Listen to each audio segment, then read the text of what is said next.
자, 파이프라인부터 시작을 할게요. 저희가 파이프라인을 어떻게 만들었냐면, 컬럼 트랜스포머 하고요. 그 다음에 로지스틱 리그레이션 클래시파이어 두 개를 연결해서 파이프라인을 만들었습니다. 밑에 그림을 보시면은요, 우리가 만든 파이프라인은 크게 두 가지가 있어요. 컬럼 트랜스포머와 여기, 로지스틱 리그레이션 두 가지가 있고요. 그 다음에 컬럼 트랜스포머는 다시 두 가지로 나눠져 있어요. 원활 인코더와 스탠다드 스케일러로 나눠져 있습니다. 이렇게 나눠져 있고요. 여기서 모델을 훈련시킨다라고 하는 개념은요. 여기 훈련 세트가 파이프라인으로 들어간다는 얘기입니다. 자, 훈련 세트가 어떻게 생겼었죠? 기억나세요? 컬럼이 6개가 있었어요. 6개가 있었는데 그 중에서 아일랜드라고 하는 거하고요. 그 다음에 성별이라고 하는 거는 그 문자열 타입. 그리고 나머지 네 개가 더 있었는데 이 네 개는 숫자 타입이었어요. 그러니까 6개의 컬럼을 가지고 있는 게 X 트레인이었어요. 얘가 컬럼 트랜스포머로 들어갑니다. 컬럼, 파이프로 들어갔으니까 첫 번째 파이프는 컬럼 트랜스포머로 들어가겠죠. 컬럼 트랜스포머에서 자, 여기도 순서를 보세요. 이런 순서로 간다고 돼 있어요. 이런 순서로 간다고 돼 있으니까 화살표가 돼 있잖아요. 제일 처음에 뭘 하는 거냐면 원활 인코딩을 해요. 이 원활 인코딩은 섬, 섬을 1, 0, 0, 뭐 0, 1, 0 이런 식으로 바꾸겠죠. 이게 원활 인코딩. 근데 하나가 더 있죠. 성별이 있었단 말이에요. 성별 1, 0, 0, 1, 0, 1 이런 식으로 바꾸겠죠. 자, 그러니까 두 개의 컬럼이 몇 개의 컬럼으로 됐어요? 5개의 컬럼으로 바뀌었단 말이에요. 자, 그 다음, 그럼 원활 인코딩은 이제 끝났어요. 원활 인코딩이 끝났고, 이제 그 다음 단계는 뭐라는 거다? 스탠다드 스케일링을 하는 거다예요. 뭐에 대해서? 이 네 개의 변수에 대해서 스탠다드 스케일링을 하는 거예요. 길이 3개, 밀리미터 3개하고 그램 하나 있었잖아요. 그 값들을 평균, 분산, 표준 편차 찾아가지고 네 개의 값들을 각각 스케일링을 각각 해주는 거예요. 자, 그러면 컬럼 전부 몇 개 생겼어요? 3개, 2개, 4개니까 컬럼이 모두 9개가 생겼죠. 그죠? 자, 여기까지가 컬럼 트랜스포머를 지나간 X 트레인 특성 배열이에요. 이 특성 배열이 여기를 지나갔어요. 그죠? 자, 그럼 이렇게 해서 이제 뭐가 만들어졌어요? 넘파이 배열이 만들어졌어요. 데이터 프레임에서, 데이터 프레임에서 전부 다 숫자만 갖는 넘파이 배열이 만들어졌어요. 여기까지 이해되십니까? 어. 자, 이제 이 2차원 넘파이 배열을 가지고서 이런 모양의 2차원 컬럼을 9개를 갖는, 9개의 컬럼을 갖는 2차원 그 배열을 가지고서 선형회귀를 해요. 근데 선형회귀 분류를 하는 거예요. 로지스틱 리그레션을 하는 거예요. 로지스틱 리그레션은 로지스틱 리그레션은요. 자, 여기는 지워도 되겠죠? 네, 공간이 좀 부족해서. 네. 로지스틱 리그레션은 뭐냐면 확률을 찾는 거예요. 확률인데 양성, 음성만 있으면 그 시그모이드 함수 가지고 그 확률이 0.5 이상이냐 아니냐 요것만 계산하면 되는데 우리는 지금 3개예요, 3개. 그래서 0번이 될 확률, 그 다음에 1번이 될 확률, 2번이 될 확률 이거를 각각 다 계산을 해야 돼요. 각각 다 계산을 하면서 얘네들이 만족해야 될 조건은 P0 더하기 P1 더하기 P2는 1이다. 그죠? 세 가지 가능성이 있으니까 세 개의 확률을 다 더해주면 1이다.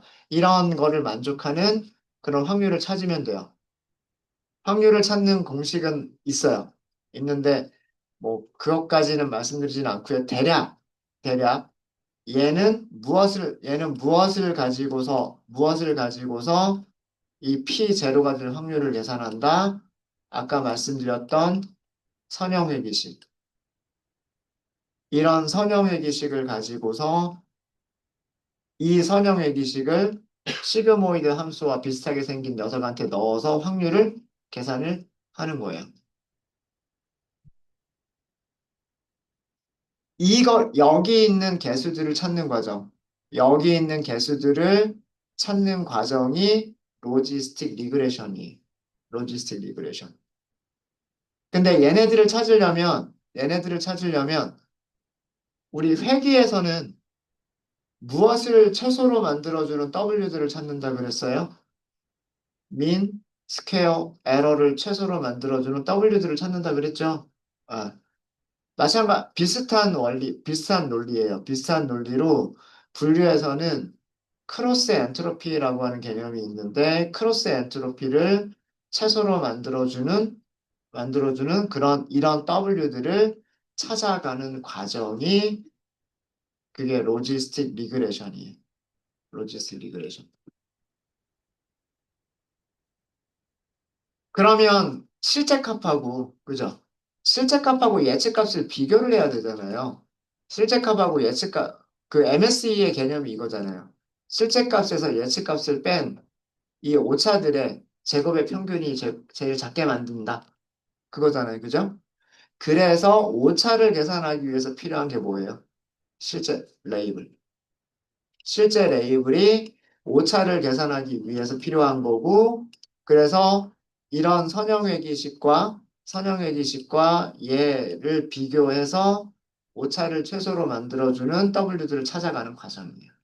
자, 근데 말씀드렸듯이 P1에 대해서도 이런 선형회기로 확률을 찾아내야 되고, P2에 대해서도 이런 선형회기 방정식으로 그 확률을 찾아내야 돼. 각각 확률들을 찾아내야 되는 거예요. 그죠? 그래서 이 로지스틱 리그레션까지 훈련이 끝나게 되면 이만큼의 개수들을 찾게 되는 겁니다. 코에피션트들을 찾게 되는 거예요. 여기 숫자가 왜 9개가 나왔는지 1차원 배열은 왜 숫자 9개를 가지고 있는지, 그 다음에 코이피션트가 왜 3개의 1차원 배열을 갖는 2차원 배열인지, 이거를 이해를 하셔야 돼요. 우리 펭귄의 클래스는 3가지 종류가 있었고, 펭귄의 그 특성들은 원활 인코딩까지 끝나고 나면 9개가 됐기 때문에 특성들 앞에 곱해주는 개수는 9개가 있을 거고, 첫 번째 펭귄 종류의 그 확률을 계산하기 위해서 9개의 개수가 필요했던 거예요. 거기에 더해줄 인터셉트가 필요했던 거고요. 네. 마찬가지로 두 번째 펭귄이 될 확률을 계산하기 위해서 9개의 코에피션트들이 필요하고 1개의 절편이 필요했던 거예요. 얘가 로지스틱 리그레션이 찾아준 그런 개수들이에요. 이제 얘네들이 찾아져 있기 때문에 예측값을 찾을 수 있어요. 훈련 세트에서 TR 프리딕트라고만 할게요.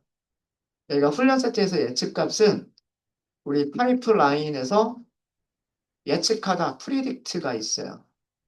얘를 쓰시면 돼요. 여기다가 훈련 세트 이렇게 주시면 돼요. 얘가 뭘 계산한 거냐면 훈련 셋의 예측값들이에요.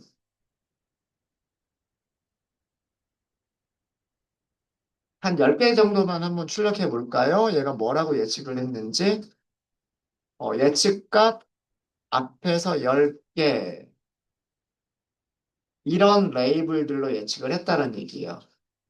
2번 펭귄, 1번 펭귄, 2번 펭귄, 0번 펭귄 이렇게 예측을 했다는 얘기예요. 실제값 한번 볼까요? 여기에 실제값이 있죠. 보니까 다 맞네요. 다 맞네요. 그죠? 앞에서 10개만 비교해 보면 다 맞는 것 같아요. 그죠? 자, 그러면 몇 개나 맞았고 몇 개나 틀렸는가라고 할 때 뭘 하면 되죠? 컨퓨전 매트릭스를 계산하시면 돼요. 우리 이거 인풋 했었죠? 컴퓨터 매트릭스를 할 때 실제, 실제 값하고 그 다음에 예측 값을 비교하시면 되죠. 자, 이렇게 해서 컴퓨터 매트릭스를 출력해 보시면 이렇게 나왔어요. 아까 260 몇 개였었죠? 267개? 예. 267개 중에 틀린 거 몇 개 있어요? 하나 있어요, 하나. 얘 하나 틀렸어요. 그러니까 정확도 굉장히 좋은 거죠. 로지스틱 리그레션이 그 특별하게 파라미터들을 우리가 튜닝한 게 없는데도 불구하고 훈련 세트에서 지금 하나밖에 안 틀리고 있어요. 히트맵 그리시는 거는 금방 그리시겠죠? SNS 히트맵. 여기에 데이터는 컴퓨터 매트릭스 주시면 되고요. 그 다음에 애노테이션 써줘라 라고 할 때는 true. 그럼 애노테이션의 포맷은 어떻게 할 거냐? 정수로 써라 라고 할 때는 D라고 쓰시면 돼요. plt.show 이렇게 하시면 네. 색깔을 좀 줄까요? 색깔이 좀 너무 이상하죠. 빨간색 계열로 나와서 색깔은 CMAC 파란색 계열로 할까요? 이렇게 하시면 숫자가 큰 것들은 진하게, 그 다음 숫자가 작은 것들은 연하게 보여줍니다. 그래서 대각선 쪽이 진하죠. 거의 대부분 맞췄다는 얘기고요. 여기 한 개 있어요. 그 다음에 0, 1, 2 우리가 이거 레이블 인코딩이 돼버렸기 때문에 0, 1, 2라고만 나오는데 저 부분은 x틱 레이블스 값하고요. 그 다음에 y틱 레이블스 두 가지 값을 주시면 돼요. 두 가지 값을 주시면 되는데 x틱 레이블은 그 레이블 인코더가 가지고 있는 클래스 이름 아닌가요? 그죠? 우리 레이블 인코더가 있었고 레이블 인코더가 가지고 있는 클래스 이름이 그 뭐 아델리, 젠투 뭐 이런 녀석들이 있었잖아요. 얘를 쓰시면 되는 거예요.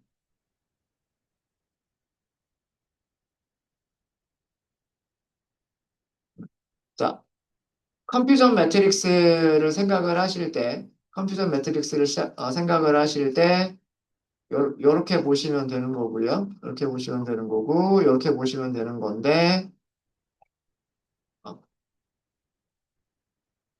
여기가 실제값, 그리고 여기가 예측값. 이렇게 생각하셔야 된다고 말씀드렸죠. 그러니까 실제로 아델리라고 하는 펭귄을 아델리라고 예측한 게 117마리. 그리고 잘못 예측한 거는 한 마리도 없다란 뜻이고요.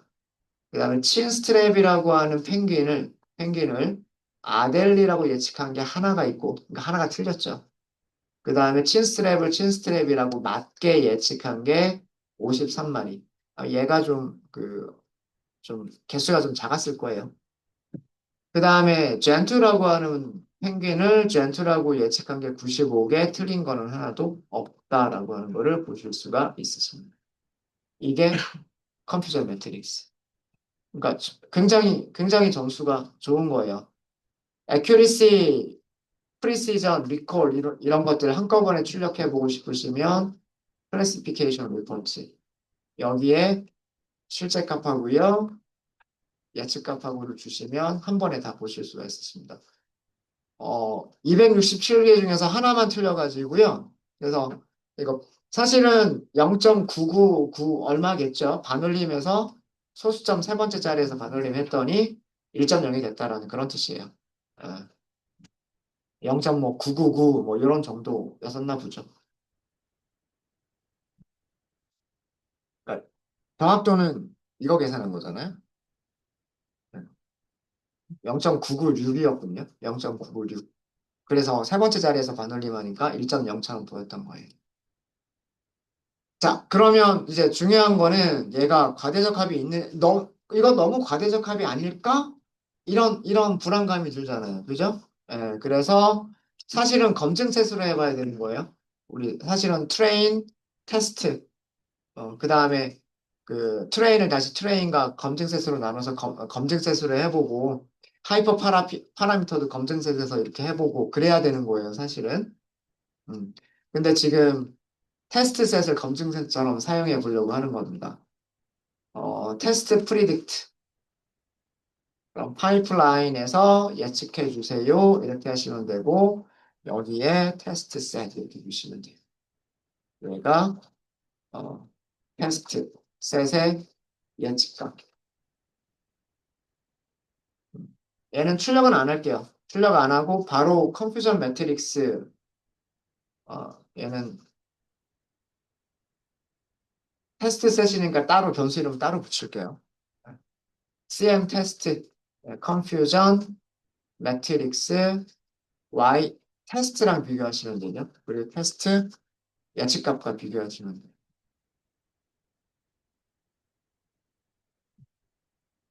네, 여기서도 몇 개 틀렸어요. 하나 틀렸어요. 틀린 종류는 좀 달라요. 그죠? 예. 여기서는 그 아델리라고 하는 그 펭귄의 종류가 한 마리가 틀렸고, 어, 대신에, 어, 뭘로 잘못 예측했냐면, 친스트랩이라고 하는 그런 걸로 잘못 예측을 했죠. 그러니까 사실은 얘랑 비슷한 거예요. 그죠? 그러니까 이, 이 두 가지 펭귄의 종류는 약간 헷갈리기 쉬운 펭귄의 종류들이었던 거예요. 그래서 친스트랩을 아델리로 잘못 예측하기도 하고 아니면 지금 테스트셋 같은 경우에서는 어, 아델리를 친스트랩으로 잘못 예측하기도 하고 근데 젠투라고 하는 녀석은 잘 예측을 하고 있는 거죠. 그러니까 이렇게 놓고 보면 과대적합도 많은 거는 아니에요. 그러니까 그냥 이 상태로도 꽤 좋은 머신러닝 모델이 될 수 있겠다라고 하는 거예요. 네, 여기서도 간단하게 그려보도록 하겠습니다. 히트맵 그려보시고요. 데이터는 컴퓨전 매트릭스 중에서 테스트. 그 다음에 컬러 맵은 여기서 블루색. 그 다음에 애너테이션 써주겠다. 숫자를 쓰시려면 애너테이션을 쓰시겠다라고 하시면 되고요. FMT는 정수 타입이다. 이렇게 쓰시면 되고, X, 틱 레이블스. 이거는 레이블 인코더가 가지고 있는 클래스 이름으로. 마찬가지로 Y, 틱 레이블스. 여기도 레이블 인코더가 가지고 있는 클래스들로. 이렇게 해서 그려주시면 돼요.